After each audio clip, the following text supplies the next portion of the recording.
உலகம் முழுவதும் பங்கேயா என்ற ஒரே நிலப்பரப்பாகவும் அதை சுற்றியிருந்த நீர் பாந்தலசா என்றும் அழைக்கப்பட்டது.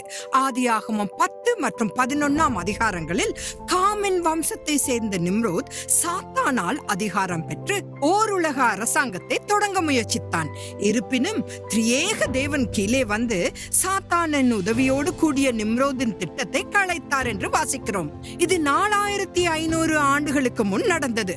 ஆனால் இப்போது உலகம் ஒரு புதிய நிம்ரோதுக்காக, அதாவது அந்தி கிறிஸ்துவுக்காக தயாராகி வருகிறது. அவன் இஸ்ரவேலில் கட்டப்படவிருக்கும் ஆலயத்திலிருந்து ஆளுகை செய்து ஓருலக அரசாங்கத்தை அமைப்பான். கள்ள மேசியாவாகிய அந்தி கிறிஸ்து 7 ஆண்டுகள் உலகை ஆள்வதற்கு கள்ள தீர்க்கதரிசி பலத்த ஆதரவு அளிப்பான். அதன் பிறகு இயேசு கிறிஸ்து அர்மெகதோன் போரின் மூலம் இந்த உலகத்தின் யுகத்திற்கு ஒரு முடிவை கொண்டு வருவார்.